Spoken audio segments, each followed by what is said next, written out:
d'affiner ce que l'on a pu déjà rencontrer avec les soldes du bilan fonctionnel. Et puis, ces mêmes ratios seront eux-mêmes développés dans une vidéo suivante. Alors, première famille de ratios, les ratios de financement des emplois stables. Nous allons voir deux ratios différents. Le premier, c'est le ratio de couverture des emplois stables, obtenu de la manière suivante. Nous prendrons la totalité des ressources stables que nous comparerons à la totalité des emplois stables à financer. Ainsi, si l'on reprend le bilan fonctionnel de Panic, cela nous fera mobiliser en termes de ressources stables aussi bien les capitaux propres, amortissements et provisions, que les dettes financières stables, durables de l'entreprise. Et nous prendrons ensuite les emplois stables, c'est-à-dire ce qui correspond à l'actif mobilisé et à d'éventuels éléments de charge à répartir sur plusieurs exercices. Ça nous donne donc 5153 plus 1800 de ressources stables divisé par les 5499 d'emplois stables et un ratio qui est de 1,26. Alors que signifie ce 1,26 ? Il faut le comprendre de la manière suivante. Lorsque cette entreprise a eu pour 1 euro d'emploi stable à financer, eh bien elle a pu mettre en face 1,26 € de financement stable. Donc ici, on a, mais c'est peut-être en partie trompeur, plus de ressources que nous n'avons d'emplois stables à financer. Et on a effectivement 26 centimes d'excédent par emploi stable financé.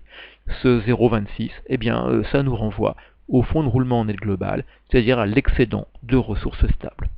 Mais ceci est un ratio qui est plutôt très daté, parce que, comme vous allez certainement me le faire remarquer, lorsqu'on a par exemple installé des équipements, eh bien, le simple équipement ne suffit pas à produire et vendre. Pour pouvoir produire et vendre, il faut avoir à sa disposition un stock de matières premières.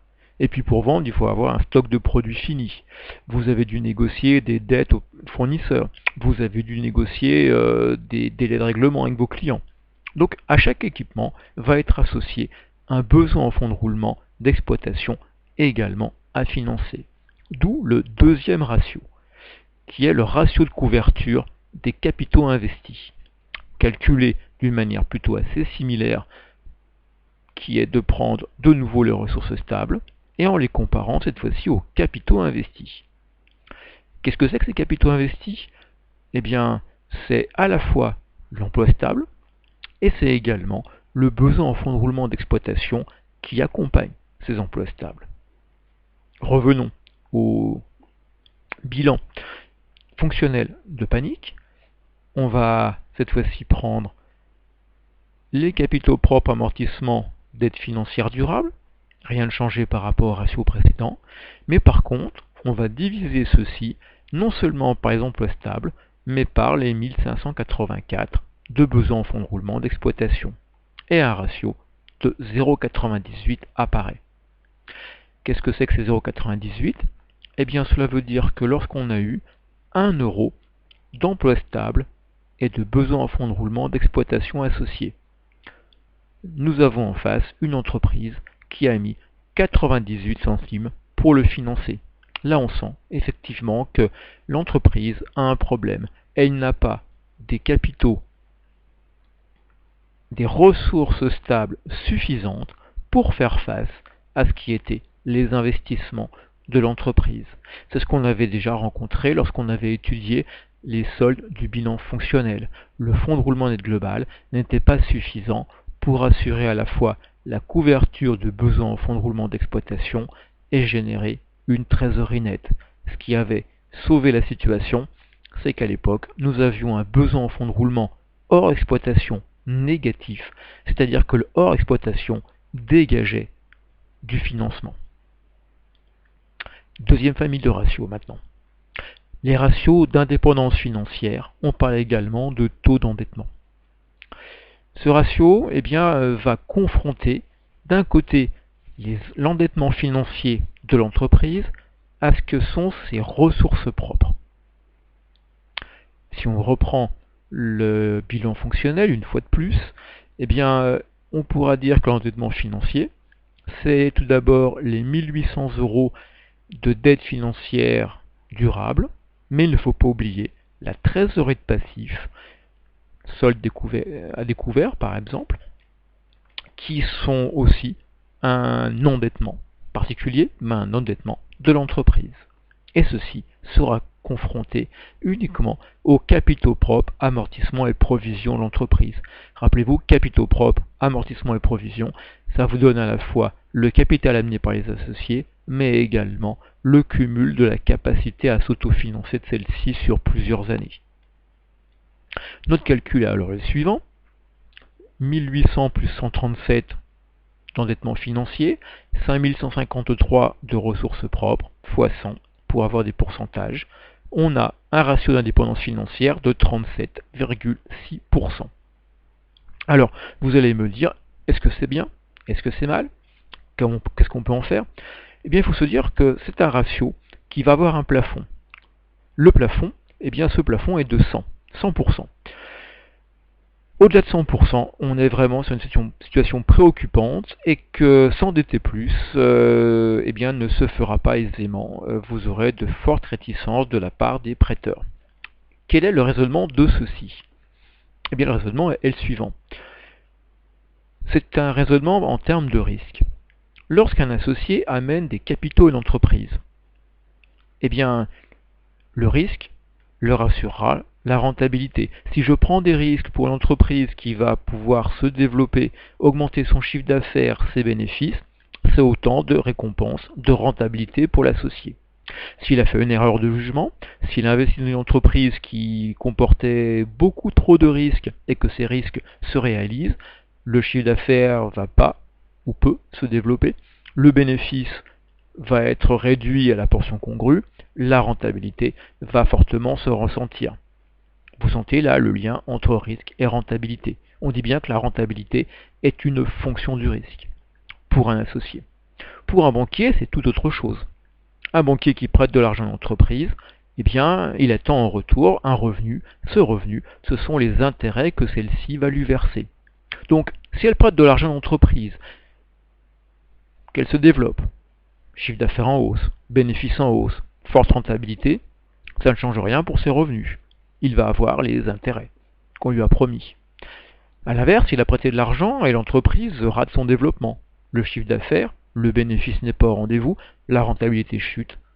Ça ne change a priori rien pour les revenus de la banque. Toujours le même montant d'intérêt. Donc là, vous avez une déconnexion entre le risque lié à l'exploitation et le revenu qui peut être attendu.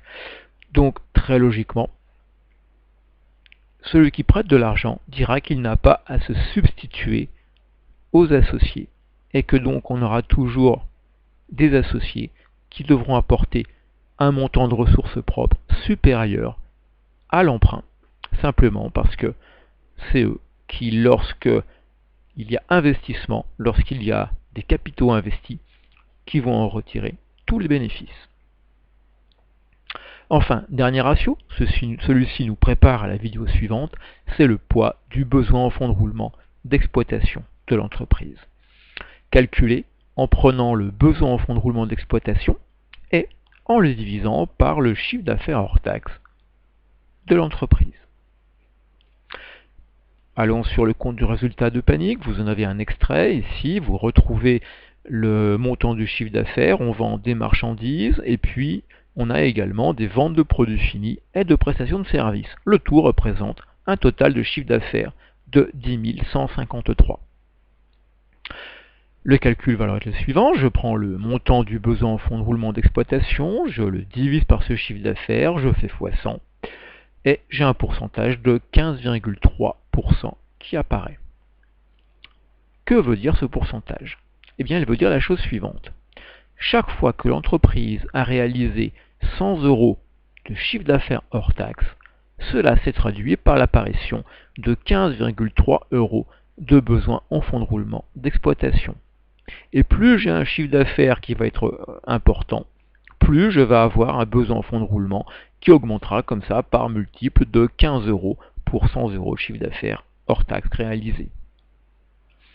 Alors, Et bien là, il y a un enjeu assez fantastique, c'est celui du développement commercial de l'entreprise. Revenons à quelques éléments que l'on a déjà croisés.